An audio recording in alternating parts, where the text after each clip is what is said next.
everyone, Auntie Tambarambaa, also known as Tammy Porter, here with you today. Welcome to my YouTube channel today, and today we're making this Bright Art by Marlene page. It's a little bit whimsical and a little bit self-reflective, which often my art is. So I'll go through what I use. I use some of the new acrylic markers. I've also used the Perfect Size album, which has the smooth pages. Then I've used the paper elements from series 2, which was in the last time the paper elements came out, and some collage paper, and also black paint and the Art by Marlene glue. I will actually list them all in the comments, so you can head there if you need more information about what I've used and codes and things like that. So I grabbed this little lady's face out of the paper elements pack, and she's a little bit whimsy already with that flower over her eye. And because I had the collage paper out and I knew I wanted to do something with that, this kind of just came to me, and it's kind of how I've been feeling about my art lately. Sometimes I feel like I've got all these ideas that are vying to get out and fighting with each other and exploding out of my head. And other days lately I've just felt like, oh, I've got nothing. Thankfully, that usually doesn't last very long. Throwing a bit of paint around and some ideas begin to come. But often, as I've said, my art is self-reflective and sort of gives me a chance to, you know, get things down, get things out of my head. And it's important, I think it's important to document our lives, and not only for future, you know, our children, but also just for ourselves, for self-improvement all the time. So what I did was I used some of the scraps from the collage paper of Marlene's. I really like her collage paper, as you know. They feature in most of my pages. And I had little bits left from different ones. And so I kind of cut these diagonal strips so that they looked like they were coming out of her head. So I just used up different ones. I didn't worry about whether they matched or didn't match. I just glued them down. So for this part I did use gel medium, and I'm putting it underneath and also on top as a bit of a sealer as well. And then I add my girl into the center, and I have extended her. I've kind of cut that off screen, but I wanted her to have a bit of a dress, so I've left a little bit more of a section there as well, and realized once I did that I just needed to fill in a few of these gaps. So a couple of scrappy bits, and yeah, that finishes it off.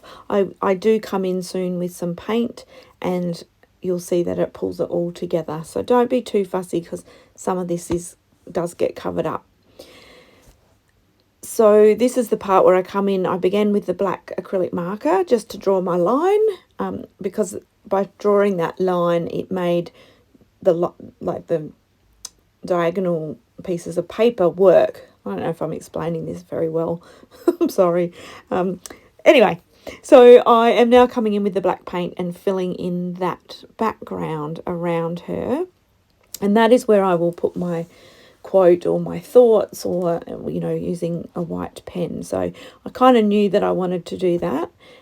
So that's just drying it off. Really got to make sure that your gel medium is dry, because I've wrecked many a different pen over the years by being impatient.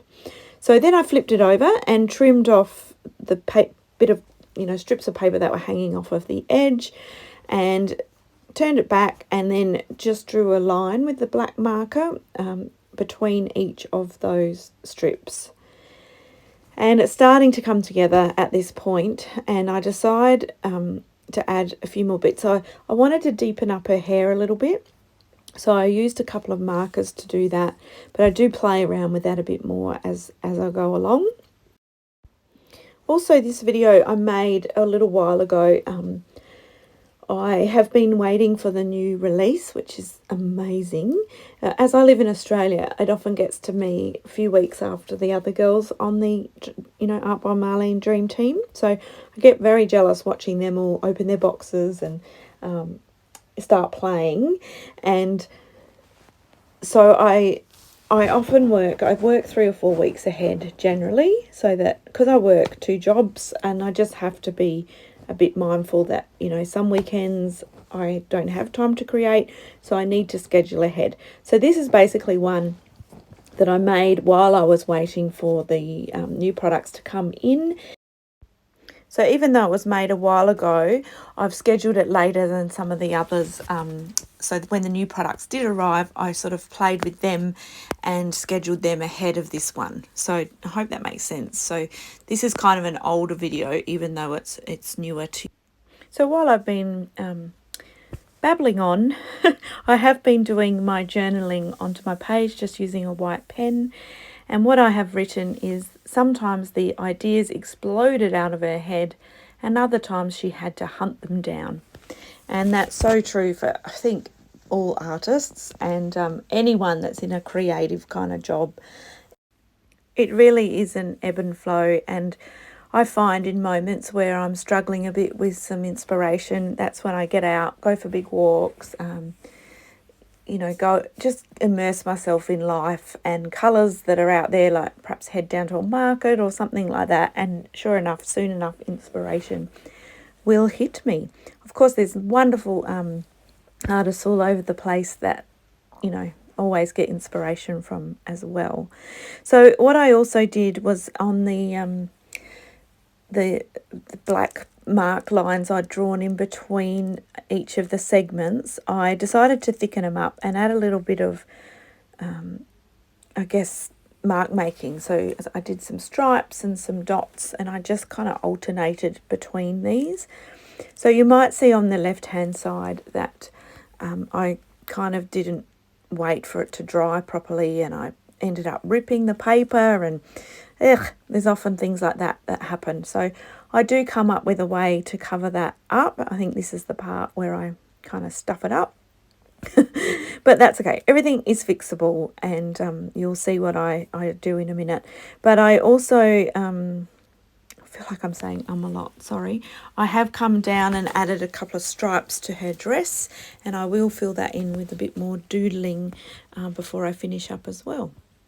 So I grabbed the paper elements again and found a few little bits and pieces because, as I said, I had ripped the page on the left-hand side. So I put a little star over that. Then I found another little star to add. And basically on each of the lines between the segments, I've added a heart or a star or something. And then I also still wasn't completely happy with her hair. So what I did was I came in, I grabbed out of the paper elements a hat, cute little hat with flowers, and then I cut from one of the stamps a little owl with a crayon on his head and added a few flowers as well. So she's kind of got exploding out of her head. She has all the ideas, but she also has a little owl, and owls are special to me, make his home up there in her head. So yeah, that just kind of felt right. So that's what I have done. So now I'm just adding in some, you know, going around the edges of a few things just to help them to stand out a little bit. I add in a few marks and doodling with a few of the markers just to her dress. Yeah, and I just am sort of outlining. So it's really just the finishing up here. So I would love for those of you who leave me a comment. I always appreciate hearing from you and knowing who stopped by my channel. But I'd love to know what you do. As I said, I kind of go and immerse myself in life and stick on some Taylor Swift and go for a walk and do all the things. So what do you do? Do you have any favourite artists that inspire you, or do you go to an art gallery? What do you do when you're feeling a little bit like you've got to go and hunt for that inspiration? I would love to know. So thanks so much for stopping by and joining me today, and I've left you with some close-ups, and I hope this page inspires you. Thanks for being here. Appreciate it. Bye.